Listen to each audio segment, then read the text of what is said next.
Hey everybody, how's it going? Welcome back to Cosmic Culture, the channel where we talk about all major movie and television news. I'm Chris, and last night we received the final episode for Disney Plus's and Marvel's Wandavision. It was the 9th and final episode. It was 50 minutes long, and it did answer a lot of questions about the Scarlet Witch storyline. So what we're going to do in this video is a quick breakdown of everything that happened. We'll summarize it, walk you through the final episode, and of course give you an ending explained, including 2 post-credit scenes. So if you want to know all of that information, be sure to stay until the end of the video. If you're avoiding spoilers, it would be wise to click away now, as I will be talking about everything that happens throughout the WandaVision finale and the series. So you should click away. Be sure to subscribe to the channel so you can stay up to date on all major movie and television news, theories, breakdowns, and ending explains just like this. We post daily, and we try to keep you up to date with all of the crazy movieverse information, MCU, DC, and much, much more. So the beginning of this finale picks up exactly where episode 8 left off. And that is with Agatha Harkness holding the 2 children by these choker chains while she threatens the Scarlet Witch, who she had just pronounced to be the Scarlet Witch and to possess chaos magic. Now, that's going to be a huge part of this entire episode because Wanda's going to realize the power she possesses throughout this episode, and she's going to be able to make a decision on whether or not she wants to keep it or keep her perfect life. So she threatens to attack Agatha, and Agatha's plan all along was to be attacked because she has some kind of ability to absorb the power that Wanda is throwing at her. So Wanda throws one of her red orbs at her, and Agatha catches it and then absorbs that power from Wanda. Her hand goes black, and we see that some kind of confusion is overcoming Wanda as she realizes what Agatha wants. They have a really cool little fight, and then after having a car thrown at her, Agatha gets thrown at a house, and we get a really cool Wizard of Oz Easter egg as we see nothing but Agatha's boots underneath this car inside this house, and it kind of resembles that scene, so that's really cool to see. While this is going on, however, White Vision makes his way into Westview and starts to engage with Wanda. Wanda's confused at first, and even though he's all white and looks nothing like Vision, she seems to walk up to him and think it's Vision. He then attacks her brutally, and that all plays out. Vision makes his way over, and those two start going at it, and that is a really, really cool scene to view and to have visuals of. The CGI of it was amazing. They're teleporting through each other, and all sorts of fighting is happening around that, all the while Wanda and Agatha are also fighting. Meanwhile, on the outside of the Hex, we see Tyler Hayward is very excited because he believes his plan is coming into perfect fruition, and that's all playing out very well as White Vision is off trying to kill Scarlet Witch and Vision, and all good and well. But we see Wu being brought in handcuffs. He gets a phone and he starts to talk to Tyler, kind of threatening him. Eventually he's taken away, and he calls somebody mysteriously called Cliff. And that shows in the end when the cops do show up to Westview, but there isn't any other understanding up to what Cliff is or who Cliff is at this point. Shortly after that, we also get a first look at Monica, who is currently in Man Cave of Evan Peters' Quicksilver, and she's trying to get out. Now, while she's trying to get out, he uses some of his super speed, and he doesn't let her. She's also yelling, and they can't hear her, and all of that is playing out as Wanda and Vision are fighting against Vision and Agatha Harkness. So a lot of craziness is all going on at once. Eventually they make their way over to the city center, where Agatha talks to Wanda about these abilities she has and how she shouldn't have them and how Agatha wants them. She even mentions how there's a whole chapter about the Scarlet Witch in the Darkhold.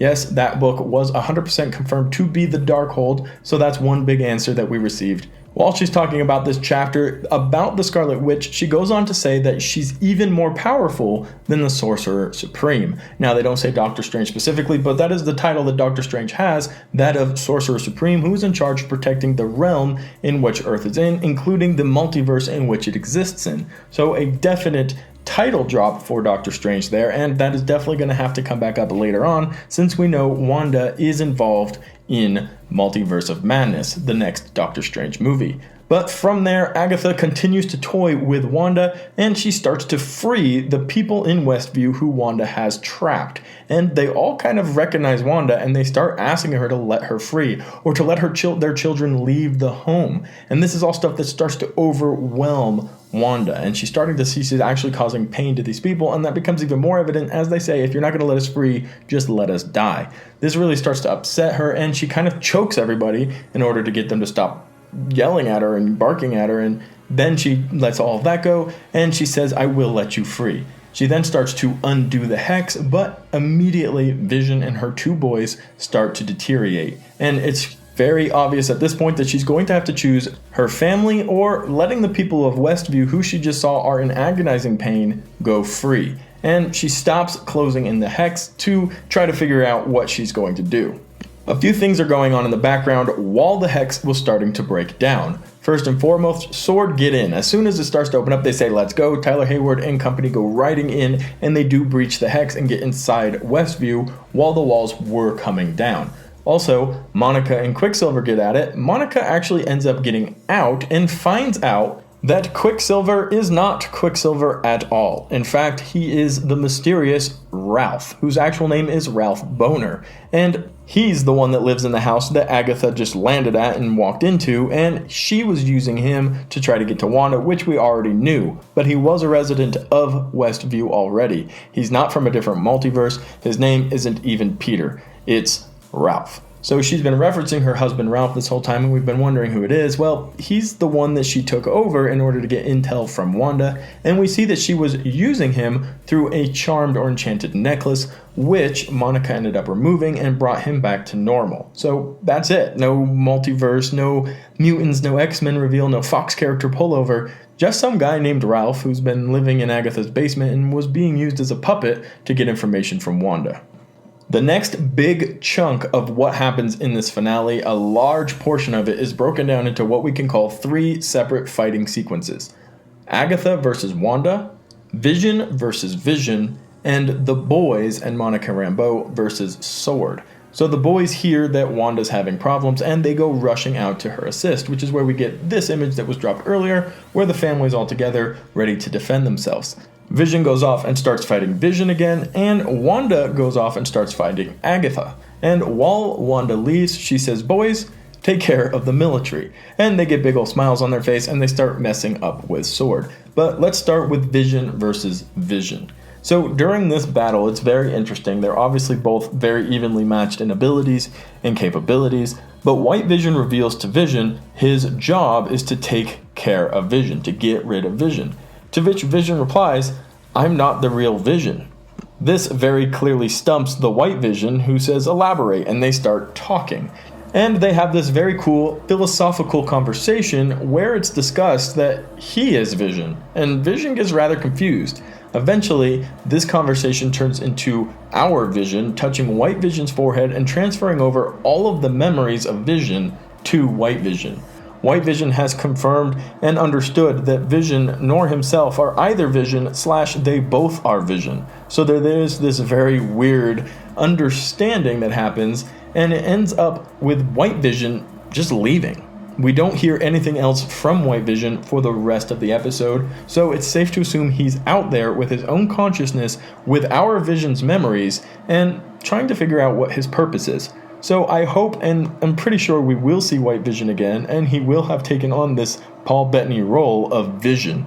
Now, how he'll be different, I'm not 100% sure. He is very, very much computer, just like Vision is to begin with, so it will be a very odd communication and change for the character if he does make an appearance later on, which, again, like I said, I'm very sure he will. Meanwhile, on the S.W.O.R.D. versus the boys front, it's very simple and pretty easy to see. The boys use their super speed and their magical abilities to kind of beat up and make fun of S.W.O.R.D. Eventually, Tyler Hayward shows up with a gun and goes to shoot the boys, and Monica shows up and steps in front of it. The bullets hit Monica in the stomach and then go through her and drop out on the other side. One does, however, get past her, and of course, Wiccan puts his hand up and stops it with his magical abilities that we are also aware of. And that's pretty much the end of what happens with them. Tyler Hayward goes to leave, and Darcy shows up out of nowhere and crashes into her truck. That's also the last time we see Darcy, as she skedaddles shortly after that. Now, for the Agatha versus Wanda fight. This is really, really interesting and really cool. Obviously, a lot of really cool CGI and visuals in this, but also a really cool storyline. Eventually, Wanda goes up to Agatha and does her little hand trick like we saw her do it against Tony, which brought him to see his greatest fear. And it brought Agatha to see her greatest fear, which was the death of all of her coven mates on the ground, including her mother and her at the stake, like we saw earlier on when we had this introduction to who Agatha was. During this scene, we see all of the dead Coven witches on the ground. They stand up and they actually attack Wanda because they recognize her power, they recognize who she is, and they tie her to the stake. Then we get one of the coolest and most satisfying visuals of the entire series, and that is Wanda realizing her power, harnessing her power, and then creating out of her magic the crown that the Scarlet Witch wears. And it glows on her head, and she unleashes her power and escapes from this vision.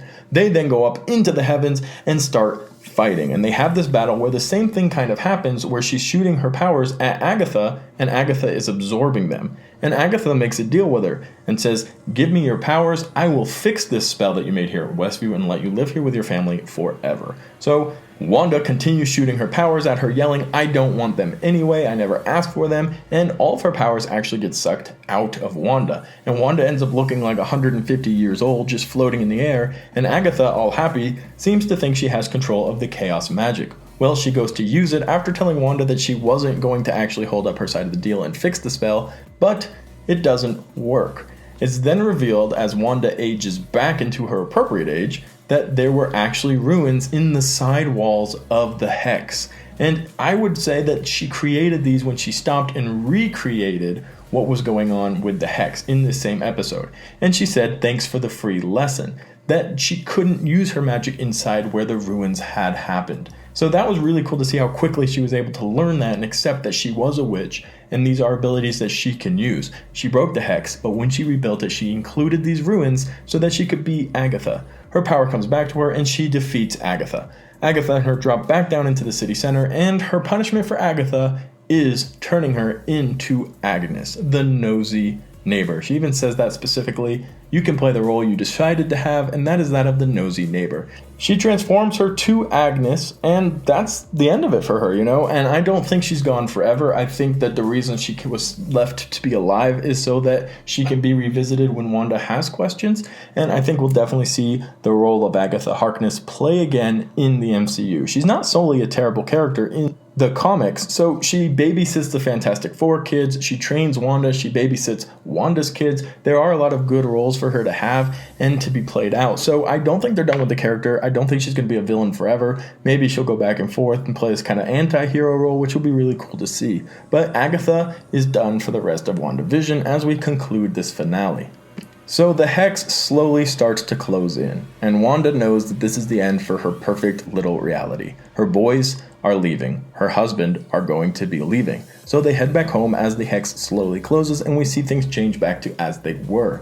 She tucks in her boys and she says goodbye to them, her knowing that they're going to be leaving now that the Hex is going to come to a complete close, and she's made the decision to save Westview. They say goodbye and they go off to bed, and her and Vision go downstairs and share a very, very romantic and very nice moment. Honestly, if anything happened from WandaVision, the love and enjoyment I have for Vision as a character and how well Paul Bettany played him really did shine. So I hope we do get to see White Vision later on and get some of the remembrance of that, because he was a fantastic, outstanding character.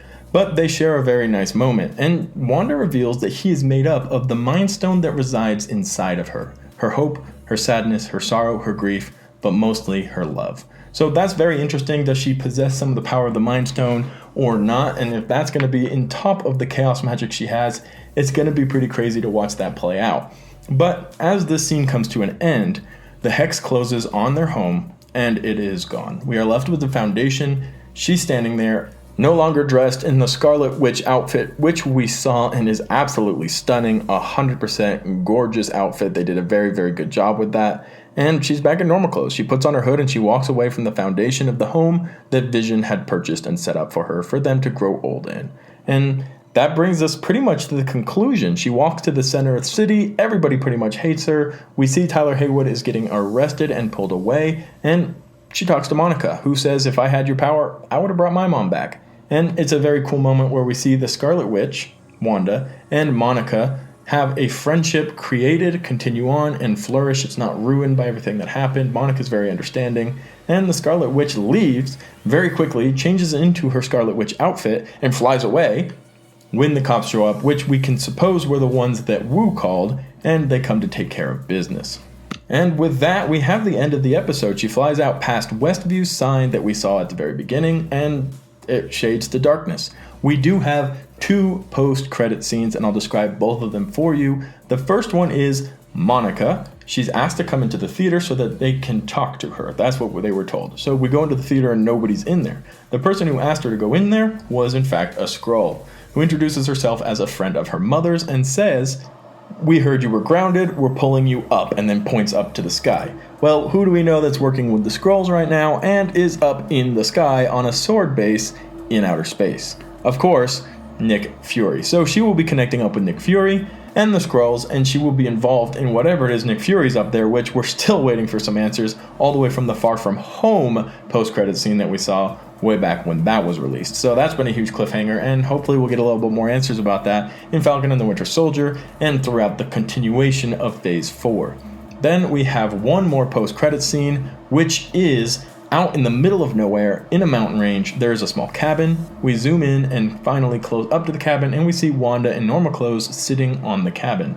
She gets up because a tea kettle goes off and she goes to take care of it. While she walks in, we pass through a room, and inside that room, hovering in the air, kind of looking like Doctor Strange, is the Scarlet Witch. Inside a different form and a different body, reading the Darkhold. Yes, she has the Darkhold and she is studying it, and it is some pretty intense, creepy looking studying, if you ask me. Looks like a scene straight out of the Multiverse of Madness. While she is studying, we hear her boys yell, "Mom, help." She waves her hand, and that is the actual ending of WandaVision. So as we walk through this finale, we feel and notice a couple things, and this is something that I personally really want to highlight. This wasn't a huge stepping stone into the future of the MCU. This series was, as intended, a Scarlet Witch story. This is the origins of how the Scarlet Witch was found, created, and came to the ultimate power that she's capable of and realized her full potential. And I want to congratulate Marvel for that. A lot of you guys have already told me during the watch party or during other things and on Twitter that you're disappointed that we didn't get a huge cameo or awesome cliffhanger. But the reality of it is, this show is everything that it was intended to be. It gave us a really awesome story about the Scarlet Witch. It dropped some Easter eggs and some little hints for the future that are kind of hard to piece together. And it showed us the Wanda story.